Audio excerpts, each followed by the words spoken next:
Ei, gente, espera um pouquinho. Deixa eu atender aqui meu celular. Rapaz, olha, acabei de receber uma mensagem confirmando minha consulta médica na Al Saúde. Pois é, gente, na Al Saúde é assim. Você marca a consulta e recebe um lembrete pelo celular, 2 dias antes da consulta. Bom demais, não é mesmo? O quê? Não conhece a Al Saúde? Olha só, você não sabe o que você está perdendo, hein? Se não conhece, vai uma dica para lá de especial para você. A Al Saúde é um plano de saúde mais econômico para a família. Por apenas R$ 109,90, você tem consultas médicas em todas as especialidades. Exames de laboratório e assistência, ampla assistência odontológica para consultas preventivas, obturação e até tratamento de canal. E não é só para uma pessoa não é só para você não, é para toda a família. R$ 109,90 para a família inteira. E olha, o plano da Al Saúde é tão bom, mas é tão bom, que alcançou mais de 90% de satisfação entre os associados. E não é papo não, é pesquisa, é coisa comprovada. É 91,7% de satisfação geral. E ó, 97% de avaliação positiva no atendimento médico. Então, tá esperando o quê? Liga agora para a Al Saúde. Tem muita gente ligando para lá agora. Não fique aperreado não. O pessoal vai pegar o seu número e vai ligar de volta para você. O telefone é o 3279-7000, 3279-7000. Não brinque com a sua saúde. Saúde é coisa séria. Eu disse Al Saúde.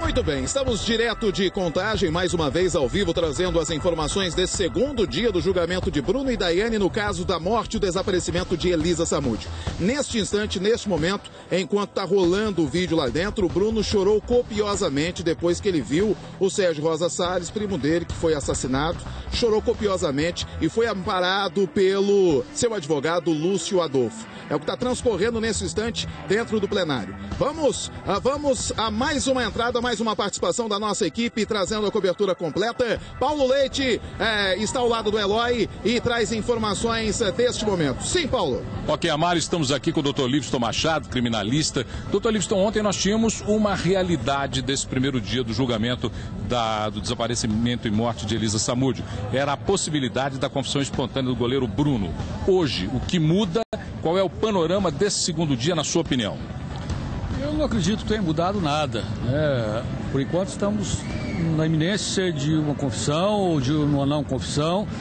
Nós estamos aguardando. A expectativa é muito mais aqui fora do Tribunal do Júri do que lá dentro. Lá dentro as coisas estão seguindo o seu ritmo normal, os atos processuais estão sendo realizados de forma normal.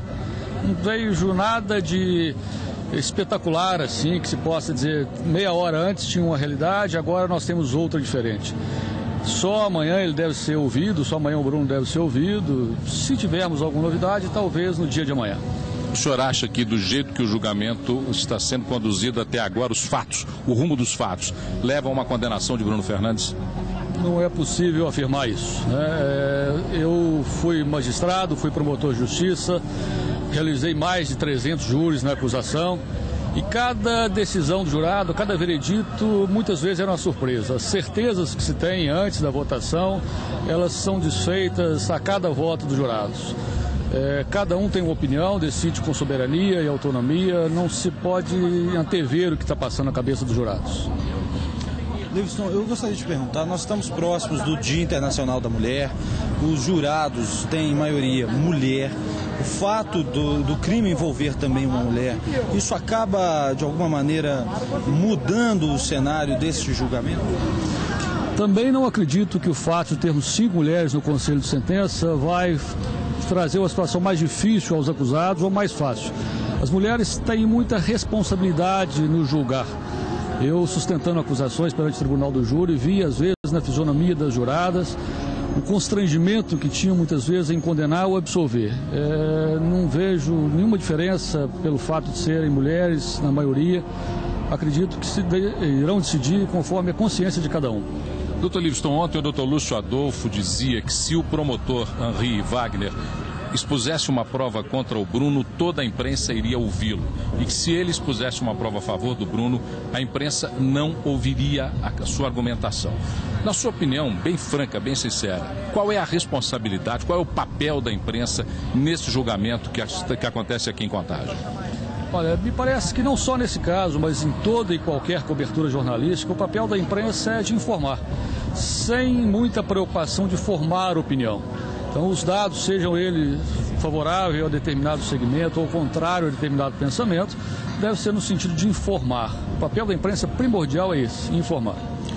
Ontem, alguns dos criminalistas que participaram com a gente, inclusive durante o Brasil Urgente, eles observavam que a postura do Bruno mudou. Antes era uma postura mais altiva, ontem ele já se posicionou de uma maneira mais remissa, já na posição como se fosse pedir perdão. O fato dele chorar, se manter de cabeça baixa, isso também é um indicativo, na opinião do senhor? Não acredito que a manifestação de emoção seja demonstração do sentimento dele. Já há quase 3 anos que ele está preso, o processo tem uma série de irregularidades, seja pelo lado da acusação, seja pelo lado da defesa. Isso vai desgastando. É natural que ele já esteja desacreditado do que pode acontecer, dos argumentos jurídicos, e talvez isso tenha o abalado, como abalou provavelmente todos aqueles que estão envolvidos nesse processo. Com sua experiência no Tribunal do Júri, com o andamento das coisas até agora, quantos dias o senhor acha que esse julgamento poderá se estender? É claro que é uma expectativa, é um mero palpite, mas eu acredito que quinta-feira esse julgamento deve estar sendo encerrado. Doutor Livson, muito obrigado por sua presença aqui conosco no Brasil Urgente, e a gente volta com o Amaro. Amaro Neto, é com você. Obrigado, Paulo. Olha só, gente, lembra que eu falei na saída do intervalo da dona Sônia, que ficou muito triste com as declarações da Ingrid, quanto que Bruno é inocente, que Bruno também ia contar toda a verdade? Vamos ouvir o que a Ingrid falou. A Ingrid falou que Bruno é inocente, que Bruno vai declarar toda a verdade. Acompanhe só a declaração da Ingrid e depois a revolta da dona Sônia, que até passou mal quando estavam sendo exibidos os vídeos agora, neste momento do julgamento. Acompanhe o que a Ingrid falou. Enche a tela.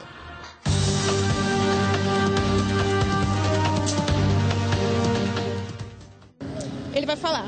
Como é que você está provando? Não existe confissão, não existe acordo, não existe nada disso, mas ele vai falar o que ele sabe. E o que ele sabe? Passa aqui, O que ele sabe? Me adianta alguns detalhes do que ele sabe? Não, isso aí é só uma... E olha só, o que eu fiquei impressionado com a Ingrid, que eu soube hoje, através de entrevistas que os advogados estão dando, até mesmo do Francisco Simin, que o Bruno ainda não é casado, propriamente dito, com a Ingrid. Ainda não é casado com a Ingrid. É a atual companheira dele, mesmo ele estando na cadeia, mas ainda não está de papel passado. A Ingrid, que fez essa declaração aí, acabou deixando a dona Sônia revoltada. Acompanhe a revolta da dona Sônia e ela insinua que a Ingrid também tem participação no sumiço e também na morte da Elisa. Acompanhe só, enche a tela.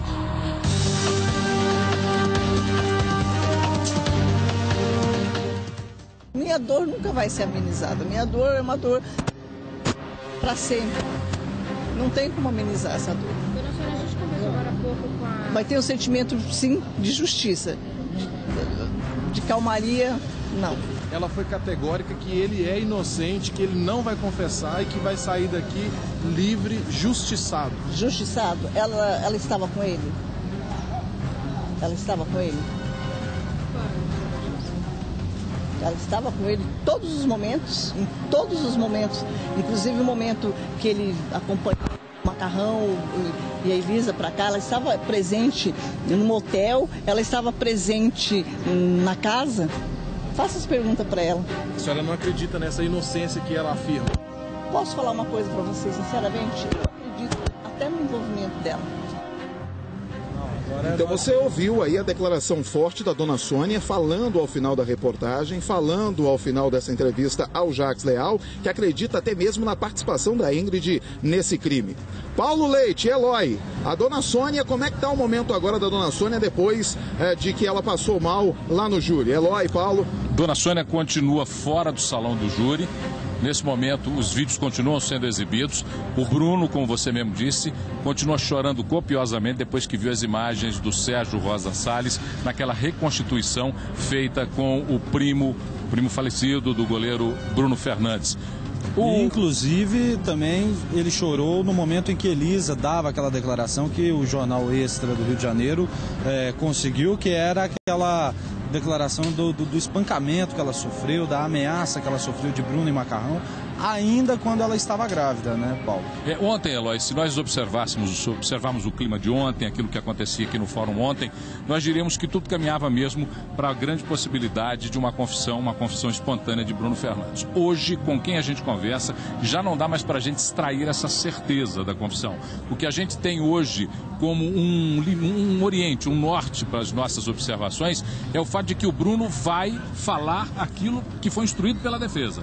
Ele não poupará nada daquilo que foi instruído pela defesa. E a tendência é, inclusive... Pois não, Amaro. Ô Paulo, Eloy, até cortando vocês. Diga. Não tem determinado momento que vocês acham que os advogados de defesa estão um pouco batendo cabeça? Uma hora eles falam uma coisa, outra hora eu falo outra, e a gente sabe que o Bruno é intempestível. Ele pode ele mesmo mudar totalmente aí o rumo desse julgamento do que ele for falar, ou até mesmo destituir os advogados, não? Amaro, só para complementar essa sua informação, hoje eu estava aqui um pouco mais cedo, por volta de 12 horas e 30 minutos, estava sentado onde você está aí agora transmitindo e ouvi uma conversa reservada entre Lúcio Adolfo e Tiago Lenoir, os dois advogados de defesa de Bruno Fernandes.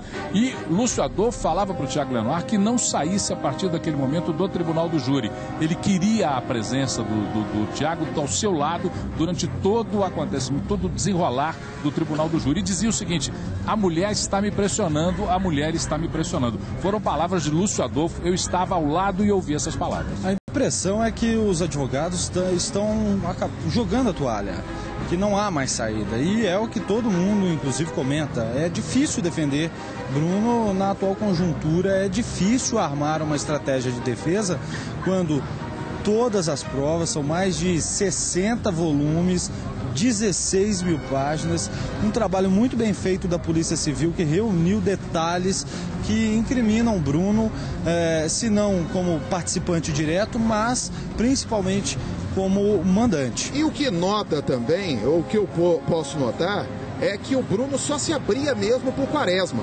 Para os outros advogados, por Rui Pimenta, pro Lúcio Adolfo e o Lenoir, até pro Simin, ele parece que ele esconde alguma coisa. O que vocês pensam nisso? É uma questão, um jogo de holofotes também, né, Paulo? Eu acho que num caso como esse, os advogados também atuaram muito num jogo de holofotes e que acaba, às vezes, até prejudicando os clientes, porque os advogados instruem de uma tal maneira, às vezes até o réu quer falar, mas teme e segue a orientação do advogado. Embora seja inegável a habilidade de Hércio Quaresma para conduzir as coisas perante as câmeras de televisão, isso é inegável. Ele tem uma habilidade natural para isso. E é claro que no primeiro contato dele com o Bruno, ele passou essa confiança ao goleiro Bruno, que exercia mesmo sobre o Bruno uma determinante mesmo do comportamento, do que ele falava, da forma como ele agiria. Os outros advogados não conseguem essa ascendência sobre o Bruno, isso nós temos certeza absoluta. Muito bem, são 5 horas e 17 minutos, 5 e 17, e a cobertura completa da Band aqui do nosso Brasil Gente,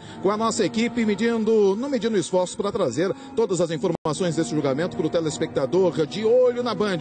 Agora vamos falar dessa questão da confissão, já que essa expectativa persiste desde ontem, desde quando começou o julgamento, a confissão do Bruno. A expectativa é que Bruno confesse o crime. A repórter Camila Leste repercutiu essa possibilidade com advogados e especialistas no assunto. Vamos ver? Enche a tela.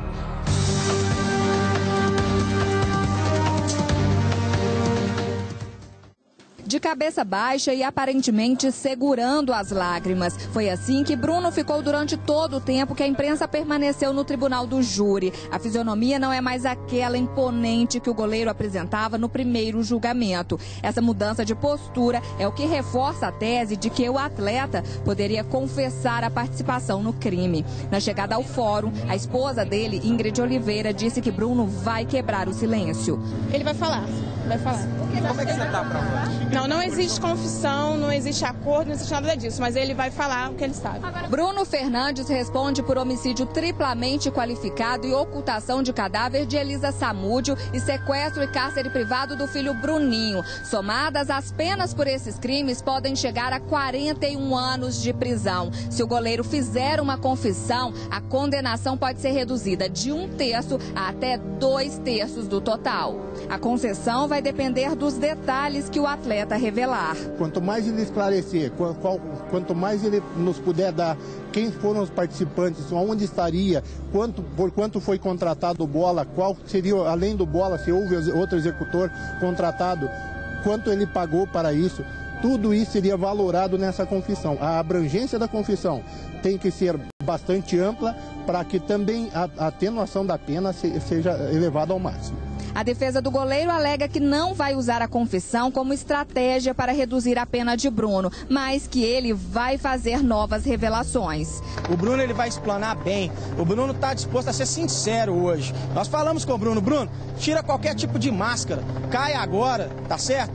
Você tem que voltar aos seus tempos lá da vila onde que ele nasceu, em Ribeirão das Neves. Não adianta o Bruno vir pra cá e achar que ele é o goleiro Bruno. Bruno não é goleiro Bruno hoje. Bruno é réu. Para o assistente da promotoria, confessando ou não, Bruno será condenado. A hora que mandar uma mulher dessas lá, das juradas, das 5 juradas, ficar no lugar da Elisa e fazer de conta que está passando tudo que a Elisa passou e depois vai ver um sujeito desse impune que fez com elas, aí nós vamos ver como é que elas resolvem. A mãe de Elisa Samúdio diz que a confissão não diminui a tristeza. Minha dor nunca vai ser amenizada. Minha dor é uma dor para sempre. Não tem como amenizar essa dor. Vai ter um sentimento, sim, de justiça. Muito bem, no júri acontece agora mais uma exibição de um vídeo. Agora, este vídeo mostra o Macarrão sendo perguntado aí, sendo entrevistado pelo deputado Durval Ângelo, lá na penitenciária Nelson Hungria. Nela, o ex-amigo do Bruno nega a homossexualidade e diz que tem medo de ser carta marcada na prisão. Olha só, gente, daqui a pouquinho nós vamos falar de uma personagem que chegou nesta reta final desse julgamento, né? Tivemos o julgamento do Macarrão e da Fernanda, agora no julgamento do Bruno, seria uma carta na manga do José Arteiro, seria a Andréia. A Andréia, aparentemente, a ex-namorada do Macarrão, não queria muito aparecer, tanto que deu uma entrevista exclusiva pra gente, sem mostrar o rosto. Nós exibimos ontem essa entrevista. Só que ela apareceu do nada aqui, hoje, quis até entrar no júri. Daqui a pouquinho a entrevista que ela concedeu à nossa equipe no horário do almoço. Aí as imagens dela aí no seu vídeo ao lado do Zé Arteiro. Daqui a pouquinho a entrevista dela aqui na Band. Agora eu quero convocar mais uma vez o Paulo Leite e também o Eloy Oliveira, porque ontem tivemos muito bate-boca entre os advogados e a juíza Marixa. Como é que foi hoje? Hoje os ânimos estavam mais calmos pela manhã, Paulo e Eloy? Nós estamos conversando aqui mais cedo, né, Eloy? É engraçado que tem alguma coisa no ar. Tem alguma coisa no ar, Amaro, espectadores do Brasil. Gente, tem alguma coisa no ar.